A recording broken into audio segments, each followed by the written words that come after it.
कन्हैयालाल की निर्मम हत्या से उदयपुर और भारत दहल उठा।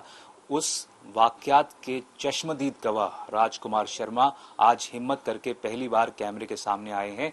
हमारे साथ राजकुमार शर्मा है। इनके चेहरे को ढका हुआ है ताकि इनकी आइडेंटिटी या चेहरा पहचाना ना जा सके।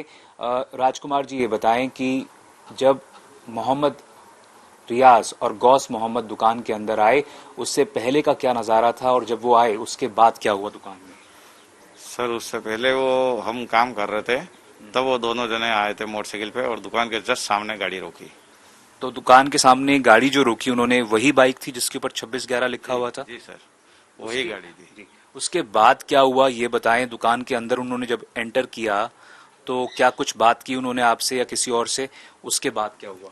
सर, उन्होंने बोला मेरा कुर्ता फिटिंग कराना है, तो 2-3 कुर्ते हैं, तो आप फिटिंग कर दोगे क्या? तो उन्होंने बोला कर दूंगा। तो कुर्ता निकाला, एक कुर्ता निकाला और नाप देने लगे, कितना ढीला है कितना टाइट है। नाप देने लगे तो उन्होंने बोला एक कुर्ता और है हमारा, जो बैग को खंगालने लगे, अंदर से ढूंढने लगे।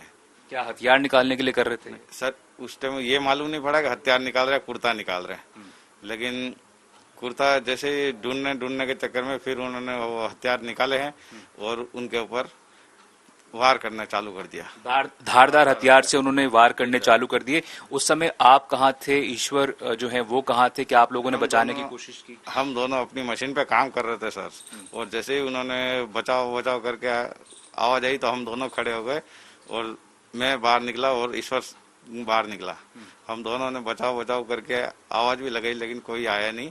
तो मैं बाहर निकला, मैंने वो एक आदमी को धक्का दिया। किसको आपने? रियाज मोहम्मद को धक्का दिया? एक बार था, उसको धक्का दिया साइड में, लेकिन उसने मेरे ऊपर वार करा तो खाली चला गया।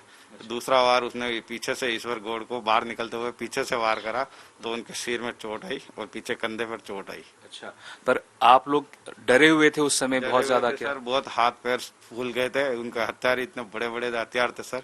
और फिर मैं ईश्वर गौड़ को साइड में मेहता केमिकल के अंदर ले गया और उनके सिर पर कपड़ा बांध के जब उसको वापस बाहर आया, जब तक इस कन्हैयालाल जी की निर्मम हत्या हो चुकी थी सर। तो पहली बार है राजकुमार शर्मा कैमरे के सामने आए हैं, कह रहे हैं कि बता रहे थे कि किस तरह से निर्मम हत्या हुई कन्हैयालाल की। कैमरे के सामने जब वो फिल्म कर रहे थे पूरे वाकयात को, तो सुनियोजित तरीके से कहा जा रहा था कि उन्होंने पहले रेकी की थी।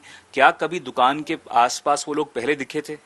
नहीं सर, पहले तो दिखे नहीं थे वो, लेकिन इक्के दुक्के सर जाते आते देखते जरूर थे। कोई ये कहा जा रहा था कि कुछ दिन पहले एक आदमी, उनके साथ एक बुर्का पहनी हुई महिला, वो दुकान में आए थे, उन्होंने कन्हैयालाल को धमकी दी थी। क्या ये सही है? आपके सामने हुआ था? सही है, ये बिल्कुल सही है सर। क्या हुआ था उस दिन? उन्होंने उनको धमकी दी थी कि तुमने हमारे मोहम्मद को गाली दी है तो हम तुम्हारा गला काट देंगे, ऐसी स्थिति में उन्होंने बोला था। उस आदमी को आप जानते थे? पहले कभी देखा था? पहले कभी नहीं आया था सर। क्या वो नाजिम था जिसकी गिरफ्तारी हुई है? नहीं, वो जो धमकी देने आया था वो नाजिम नहीं था सर।